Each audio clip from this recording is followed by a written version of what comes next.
Hello, I'm Hugh Stewart. This is News for Scotland on the Scotland Channel. Labour have shocked the pundits by winning the Hamilton, Larkhall and Stonehouse seat from the SNP.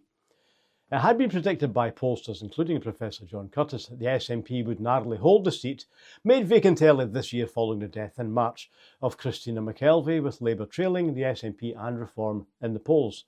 However, in a shock result, Labour's Davy Russell beat the SNP's Katie Loudon by 602 votes, with Reform candidate Ross Lamb becoming third. Given the supposed unpopularity of Keir Starmer's Labour government throughout the UK, the result is a bitter blow to the SNP, which had been expected to narrowly win the seat. Turnout in this election was down at 44.2% of the electorate of 61,485, well below the 60.7% turnout recorded in the constituency in 2021, but still higher than you would normally expect in a by-election. Davy Russell's win has boosted Anna Sarwar's hopes of becoming First Minister in 2026, and whilst these are still thought to be slim, last night's upset should be ringing alarm bells at SNP headquarters. Labour's leader in Scotland claimed that the electorate are sick of the SNP and have ultimately rejected the politics of Nigel Farage and Reform. But he told journalists, the people have made it clear that they do want a Labour government to do much more quickly in demonstrating the improvement in their lives. Comments from independent supporters have already started coming in. Comments such as this one from Thomas Weller, who calls on the SNP to get a grip. You cannot play by Westminster's rules. They will always win, he said, adding it was time for the SNP to get behind Salvo and Liberation. The people of Scotland want and demand action on independence, he added. John Swinney said just after the result was announced that there was work for the party to do. The SNP has been increasingly criticised throughout the movement for not focusing on independence over the past decade, prioritising often controversial minority issues instead. Swinney made several visits to the Hamilton, Larkhall and Stonehouse constituency during the by-election campaign in support of his now defeated candidate, Katie Loudon, but clearly it wasn't enough to bring out disillusioned SNP voters, giving the party a bloody nose. Whether the SNP will heed that warning remains to be seen. The First Minister had also previously claimed the by-election was a two-horse race between SNP and Reform UK. And here are the full results.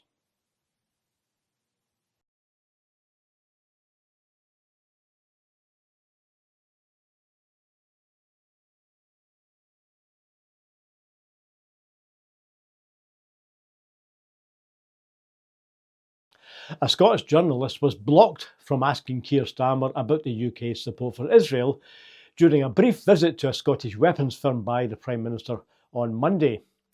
Starmer was at the BAE Systems Govan shipyard to tell the mostly compliant mainstream media, including the BBC and Sky News, how he wanted to turn Britain into a battle-ready, armour-clad nation, as he put it, and promised to spend billions of pounds for nuclear weapons in the process. Abby Garton-Crosbie of The National waited almost 2 hours for the press conference to start so that she could question the Prime Minister, only to be told that Starmer would not be taking any more questions. She wanted to know if Starmer had any remorse for his comments on the LBC back in 2023 when he said that Israel had the right to withhold water and power from Palestinians, now that Palestinians are starving to death, being shot and attacked while trying to reach humanitarian aid and food. She also wanted to ask the former humanitarian lawyer whether he was disgusted by what was happening in Gaza and why his government wasn't taking any action after more than 50,000 children have been killed or injured in Gaza since October 23. Asked by Beth Rigby of Sky News if there was any concrete action the UK could take on Gaza, a slightly befuddled Starmer said that he was working closely with allies on trying to secure a ceasefire, and he said, "We'll continue to do so," before telling the room, "Now I'm going to Scotland," without apparently realising he was already in Scotland.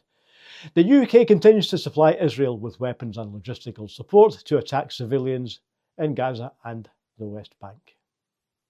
Plans by the UK government to buy fighter jets capable of carrying tactical nuclear weapons have been slammed by the campaign for nuclear disarmament. Keir Starmer's Labour government is taking part in highly sensitive talks, which include the Americans' Lockheed Martin F-35A Lightning stealth fighter jet and other aircraft. The F-35A can carry the B-61 thermonuclear bomb, the kind primarily used by the US, which has a stockpile of more than 3,700 of them. It's understood that as part of NATO's nuclear sharing arrangement, the UK jets, if purchased, would carry these rather than their own nuclear weapons. David Kelly, of the executive of the Scottish Campaign for Nuclear Disarmament, said he was not surprised but shocked at the possibility of the expansion of the UK's nuclear weapons.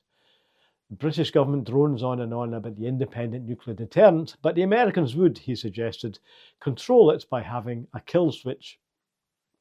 The SNP's MSP Bill Kidd said, "Many Scots will have concerns about Labour spending billions of pounds of taxpayers' money to expand the UK's nuclear arsenal at a time when many families continue to face the impact of the cost of living crisis." The UK's nuclear capability is not independent, has leaked in recent years, putting workers and wildlife at risk, frequently fails in safety tests and is highly unlikely to ever be used. "We want an end to these dangerous nuclear weapons in Scotland, but Labour are determined to write them another blank cheque."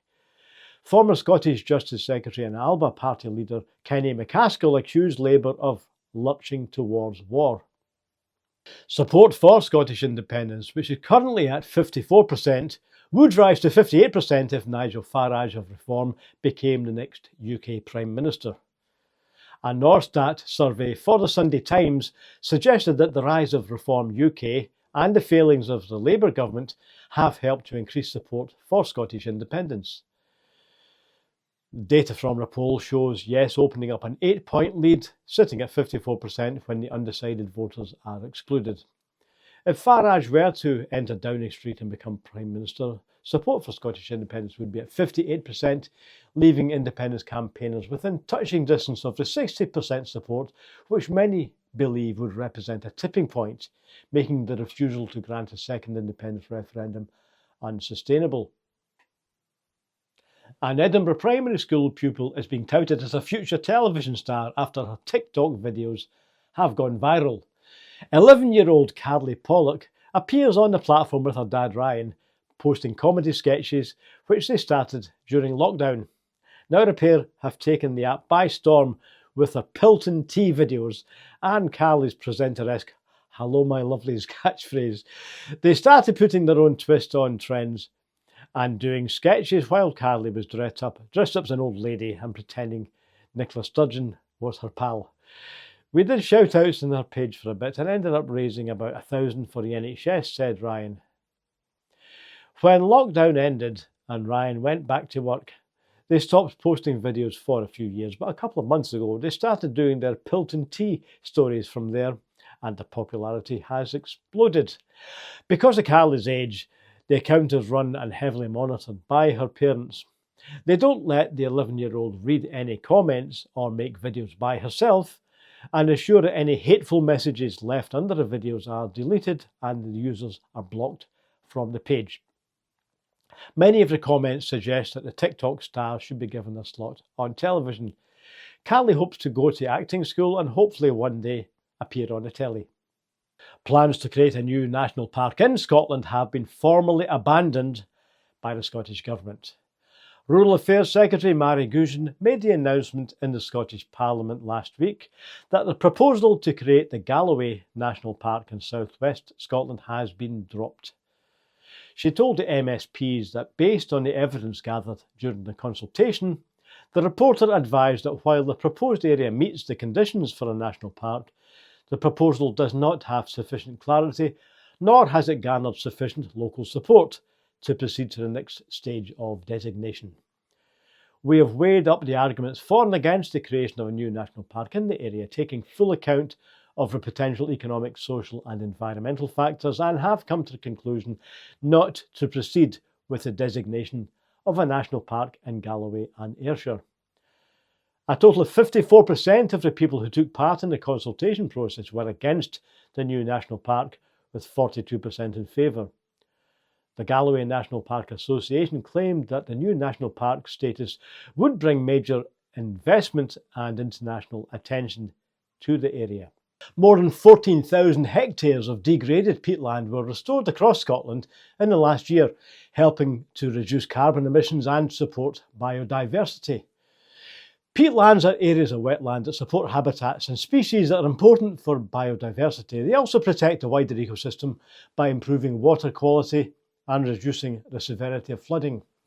Covering nearly 2 million hectares, Scotland is home to 2/3 of the UK's peatlands. However, nearly 3/4 of Scotland's peatlands is currently degraded. The Scottish Government has pledged £250 million to support the restoration of 250,000 hectares of peatlands by 2030, with the interim target of 110,000 by 2026.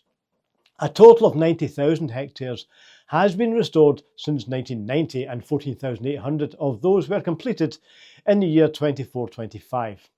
Agriculture Minister Jim Fairley said, "As we celebrate World Peatlands Day, I'm pleased to report Scotland's Peatland Action Partnership has put 14,860 hectares of degraded peatlands on the road to recovery, and that's a new record for 1 year."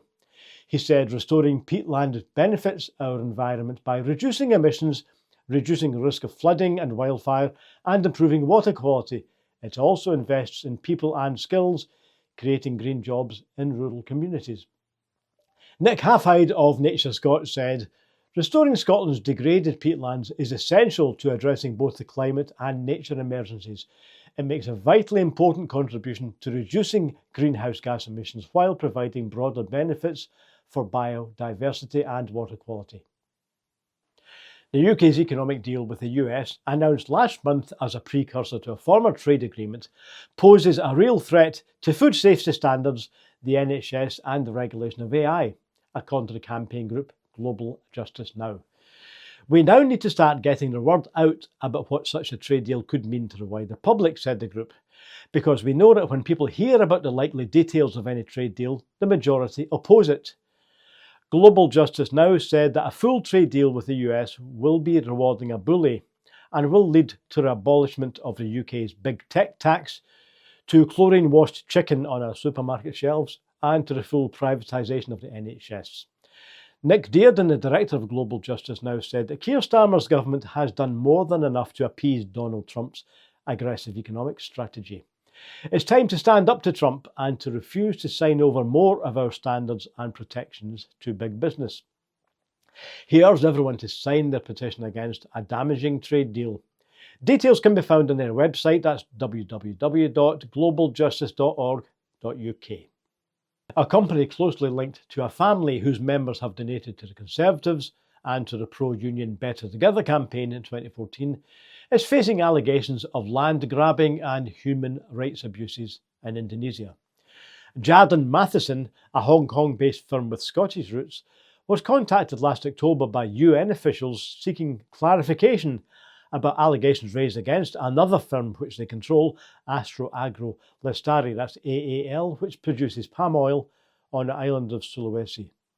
The UN's letter details accusations that AAL operates without necessary permits and has failed to obtain consent to cultivate on indigenous community land. It also documented alleged intimidation of community activists by company employees. AAL says it's implementing a 3-year action plan to address issues developed alongside third-party environmental consultancies.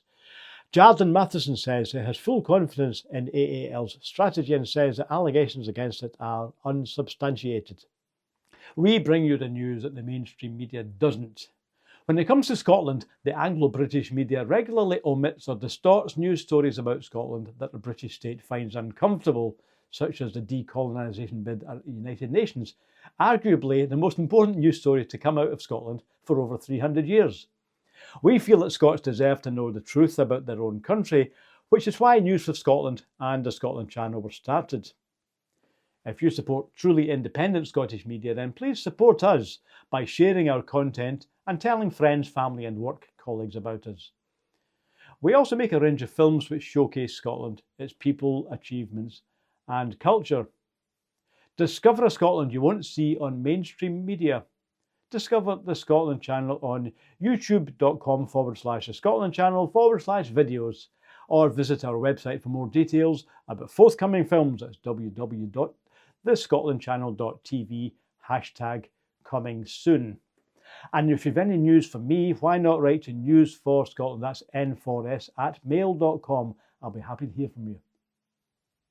That winds up our stories for this week. Join us again on the Scotland Channel every Friday night from 7 p.m.